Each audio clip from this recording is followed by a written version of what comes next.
নমস্কার। আমি আপনাদের স্নেহের ও ভালোবাসার কবি সুব্রত মিত্র।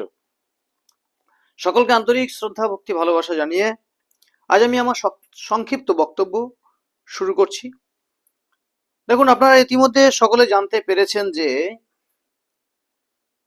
বিধানসভা নির্বাচন 2026 সমাপ্ত হয়ে আমরা সমগ্র পশ্চিমবঙ্গবাসী তথা ভারতবর্ষের একটা বড় সংখ্যার শুভবুদ্ধি সম্পন্ন এবং চিন্তাশীল মানুষেরা তাকিয়ে আছি নির্বাচনের ফলাফলের দিকে।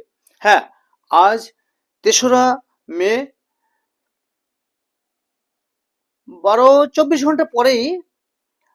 ঘন্টা পরেই আমরা একটা মোটামুটি পরিষ্কার হয়ে যাবে যে কোন দিকে কি হতে চলেছে বা পশ্চিমবঙ্গের সরকারের দায়িত্বে কে আসছেন। এখন বিষয়টা হচ্ছে, where is standing our mind, আমাদের মানসিকতা কোন জায়গায় দাঁড়িয়ে আছে।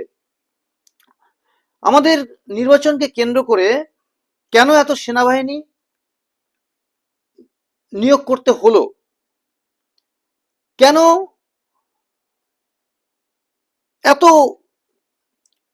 আঁটোসাঁটো ব্যবস্থার মধ্য দিয়ে, বলয়ের মধ্য দিয়ে নির্বাচন প্রক্রিয়া শেষ করতে হলো, কেন ফলতা এবং আরো বিভিন্ন জায়গার যে খবর আসে এগুলো এর পরেও কেন হলো, এই পরিপ্রেক্ষিতে আমি স্পষ্ট করে পরিষ্কার করে আমার বক্তব্যে খোলাখুলি বলতে চাই।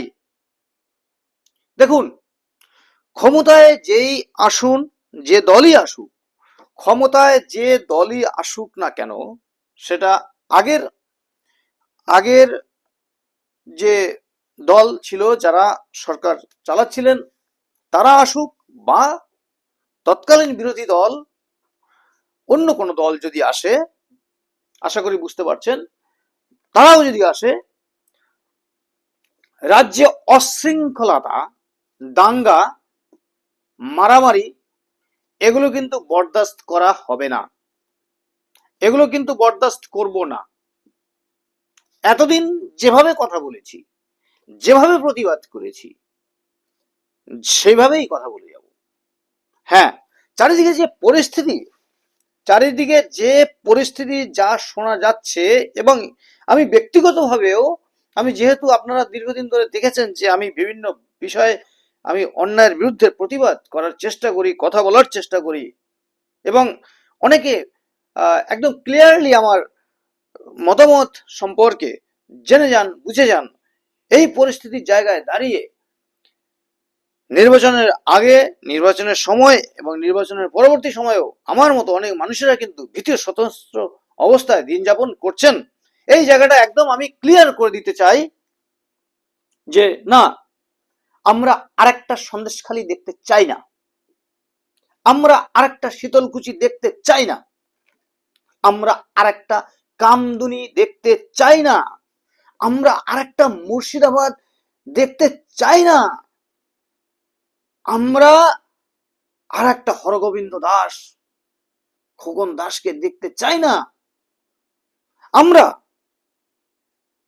আমরা ফলতায় যে ঘটনা ঘটেছে এ ধরনের ঘটনার পুনরাবৃত্তি দেখতে চাই না,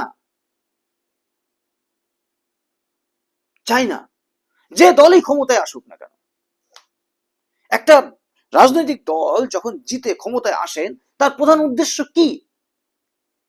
what is the main ambition of of এ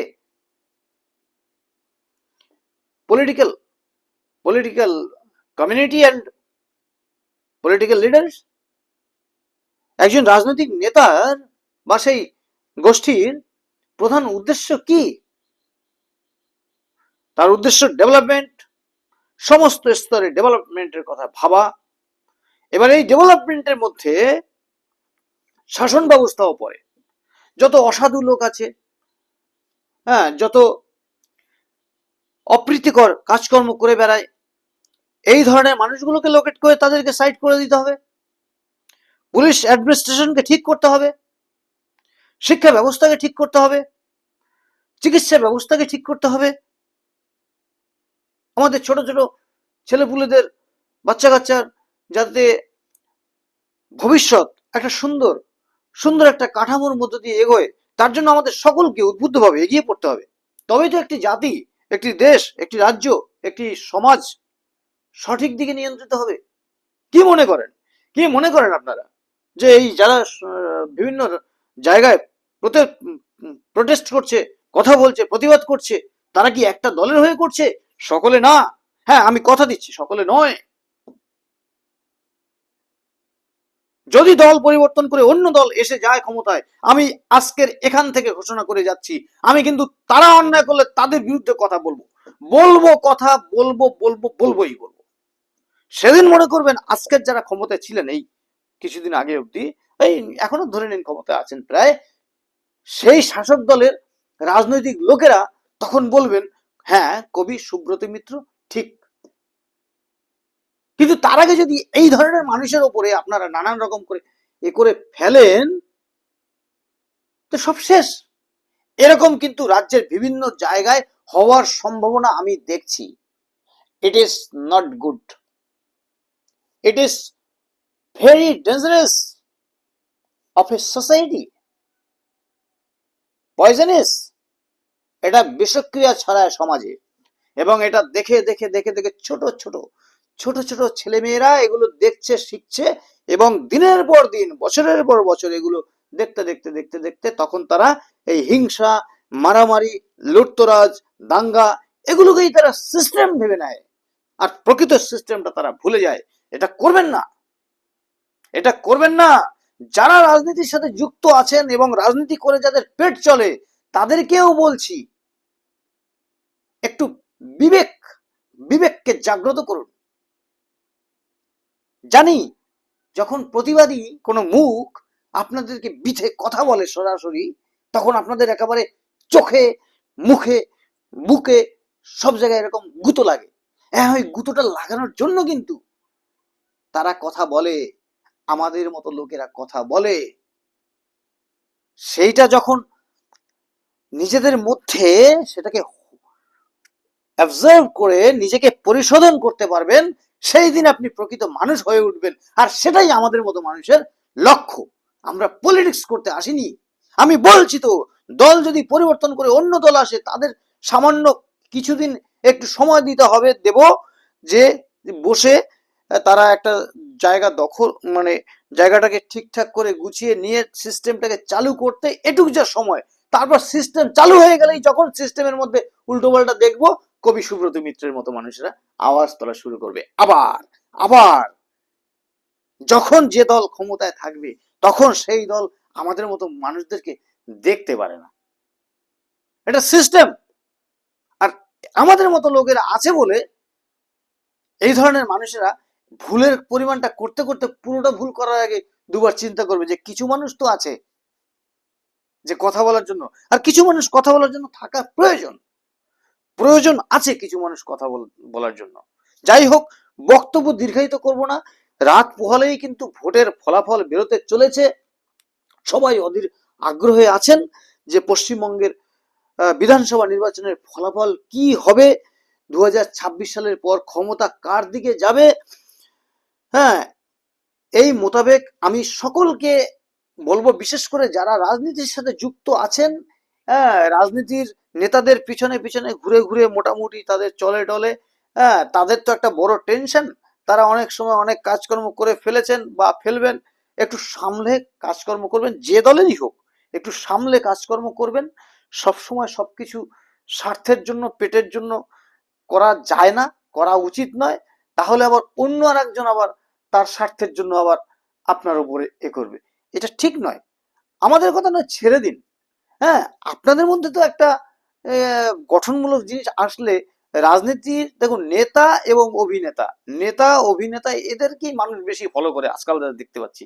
আজকাল কবি, সাহিত্যিক, বুদ্ধিজীবী, বক্তা, চিন্তাবিদ এসব মারো গুলি, ওদের কথা শুনতেও চায় না, মুখও দেখতে চায় না, মুখ দেখা পাপ। কিন্তু আপনাদের কথা লোক শুনতে চায়, আপনাদের ফলো করে, দেখে। তাহলে তো এই নেতা আর অভিনেতা যারা, তাদের তো দায়িত্বটা অনেক বেড়ে গেল নাকি? আর এই দায়িত্ব বেড়ে গেল মানে এই সুযোগে আপনি নিজেকে ভগবান মনে করে একেবারে সবকিছু যা ইচ্ছে তাই করে ফেললাম, এটাও আবার ঠিক নয়। তাই অনুরোধ করছি, সকল স্তরের মানুষদেরকে অনুরোধ করছি, একটা গঠনমূলক প্রক্রিয়ার মধ্য দিয়ে রাজ্যটাকে চালনা করবেন। যেই আসুন ক্ষমতায়, আর আমাদের মতো মানুষেরা কিন্তু কথা বলে যাবে।